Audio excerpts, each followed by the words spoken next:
he thought to himself. In front of Sakura's house, Ino and Sakura said their goodbyes, after which Sakura went inside and fell tired on her couch.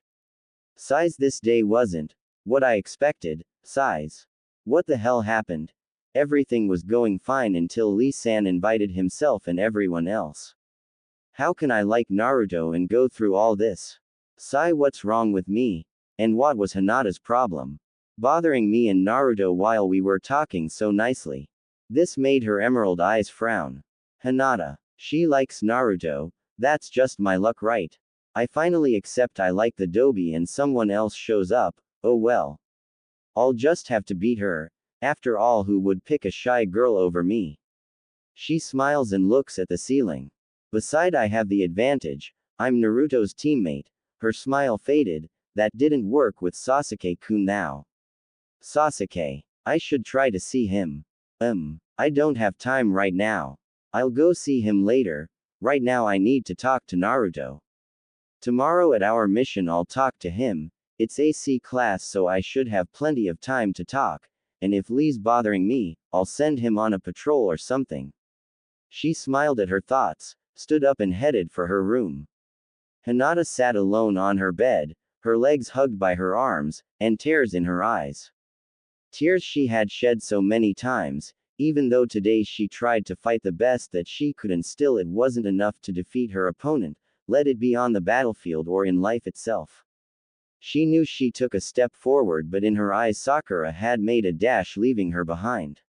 On the battlefield her new technique couldn't stop her. In the cafe her words were mere a distraction that in her eyes didn't get her any closer to Naruto. She simply made a fool of herself having a stupid cat fight with Sakura. That last part was as she saw it. It's not fair. Why? She had her chance long ago. He always talked to her. She always had his attention. Why now? After I finally decide to tell him, she comes along and tries to take him away. If she thinks I'm going to let her this time. She's probably right. I couldn't beat her today. I lost to her in the fight. I had my chance, but I didn't take it. I needed rescuing, like always. Her tears started flowing again, not caring other family members could hear her. Knock knock, hits on her door were heard and a voice called her name from the other side. Concern for her cries were obvious to everyone. "Nei-chan, are you okay?" were the words toward her. Hinata simply picked up a pillow and hugs it, forcing the next words to be as calm as possible. "Why yes Hanabi, I'm fine," she said, trying to sound calm, but to no avail. Really? You don't sound like it, can I come in?" she asked, not caring for the answer and already opening the door. The room was dark, as all the lights were turned off. Her window that faced the front gate, the one which gave them a beautiful view of Konoha and the moon, was closed. Once inside she saw Hinata was simply sitting in her bed, hugging a pillow. "Nei-chan, why are you crying? Is it because of Neji-Nisan?" she asked, caring for her sister. Hinata simply shakes her head, saying no to her question. "Then why?" she asked. Hinata didn't know what to do. She wanted someone to talk with about this blonde problem she has, but she didn't think her sister was that person. How can someone so young help her? But she wanted help, so she asked her in a different way that could still be helpful. "Hanabi, is there something you are really want?" she asked her sister. Hanabi was surprised at the kind of question she was asked but still answered her. Hanabi's white eyes looked at Hinata's. She simply smiled at her sister and answered. "Yes," she simply said. Hinata was confused. She didn't know what Hanabi could want. In all of her life she has been given everything, including things that were Hinata's, but even after that Hinata didn't feel anger towards her sister. What?" she asked. "A serious fight with you sister," she said. Hinata was shocked of all the things she waited for. She never expected that. She had many fights with her sister, so she didn't know what she meant. But we have already fought," Hinata nervously said. "Yes, but you have never fought seriously. When Otu-san trained me, he always told me that I would never be as strong as you. So I trained as hard as I could. I wanted with all of my heart to fight you." When we finally fought for the first time, I wanted it so much that I didn't care if you were my sister, I simply wanted to fight you so badly. Hanabi said, smiling and looking at the ground.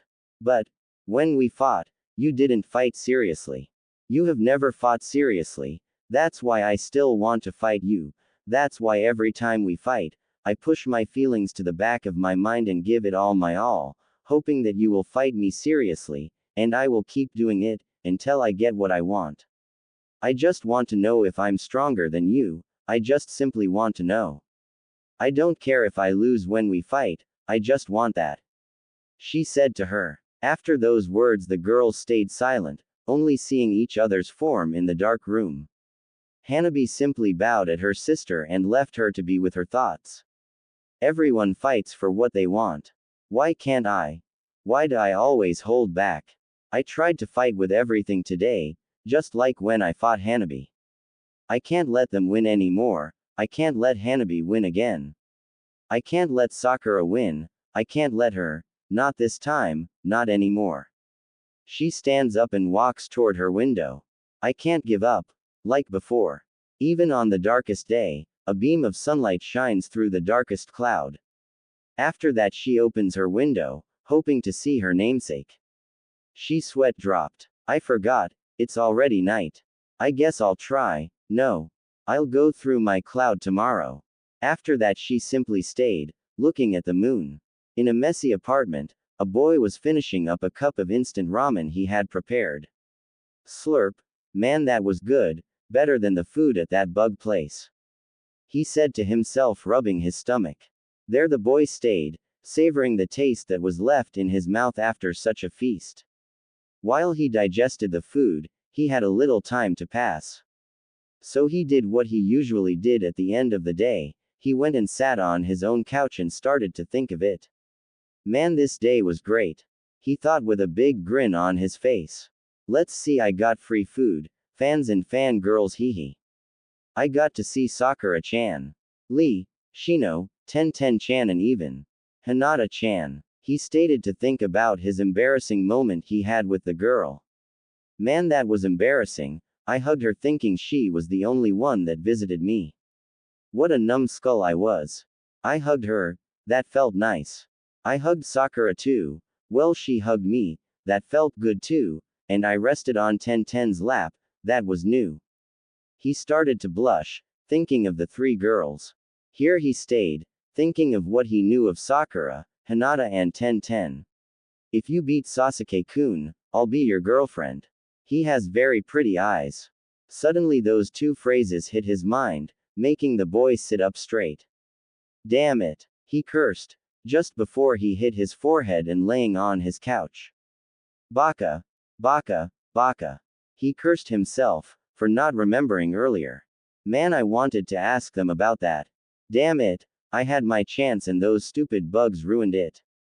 I wanted to know why Hinata-chan liked my eyes and if Sakura-chan remembers that, and I also wanted to know why Ten-Ten has been so friendly with me. He simply lay back on his couch, thinking of those memories he recovered thanks to his nine-tail friend. On the roof facing Naruto's bedroom window, a masked man watched the small boy, simply watching, his mind focused on something else. This is boring, I could be hunting missing nin, but no, I had to take this job, didn't I?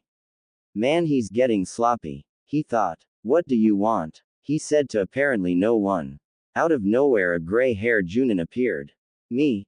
I just came to say hello, because you didn't back there. He said calmly to the hunter nin. Hump. Felt ignored. Kakashi-kun. He said back to him. A little, I haven't seen you since you left after your objectives. He said to him. Is that so? Well, it has been a while, but I still haven't finished it. How long has it been? 6, 7 years, I really don't know anymore. He said in a sad tone. That's about right, he said, getting closer to him. So, how's the old pervert? I saw him in the meeting, but appearances can fool you. He said, smiling under the mask. He's fine, I just got his new volume of Make-Out Violence. Kakashi said in a lazy tone.